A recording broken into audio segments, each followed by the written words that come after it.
నర్సంపేట పట్టణంలో జయశ్రీ టాకీస్ సమీపంలో 2 రోజుల క్రితం రాత్రి 1 గంటకు శివరామ క్లాత్ స్టోర్లో విద్యుత్ షార్ట్ సర్క్యూట్తో మంటలు చెలరేగి షాపు మొత్తం దగ్ధమైంది.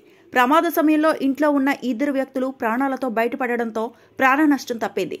ప్రమాద సంఘటనలో షాపులో దుస్తులు, విలువైన వస్తువులు దగ్ధం కావడంతో 80 లక్షల రూపాయల మేర నష్టం సంభవించినట్లు షాపు యజమాని బొప్పరాతిరాజు తెలపడంతో విషయం తెలుసుకొని శివరామ క్లాత్ స్టోర్ని పరిశీలించి వారికి ఆర్థిక సహాయం అందించి మీకు ఎలాంటి సాయం కావాలన్నా మేమున్నామంటూ భరోసా ఇచ్చిన భారతీయ జనతా పార్టీ వరంగల్ జిల్లా ప్రధాన కార్యదర్శి డాక్టర్ గోగుల ప్రాణ ప్రతాప్ రెడ్డి, వారి వెంట నర్సంపేట పట్టణ అధ్యక్షులు గూడూరు సందీప్, రూరల్ మండల అధ్యక్షుడు తనుగుల అంబేద్కర్, నల్లబెల్లి మండల అధ్యక్షులు తడుక వినయ్ గౌడ్, నెక్కొండ మండల అధ్యక్షులు నాయిని అశోక్, జిల్లా కౌన్సిల్ మెంబర్ గంగిడి మహేందర్ రెడ్డి, పొదిళ్ల రామచందర్, వివిధ మోర్చాల నాయకులు మరియు తదితరులు పాల్గొన్నారు.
మరిన్ని అప్డేట్స్ కోసం మా ఛానల్ ని సబ్స్క్రైబ్ చేయండి.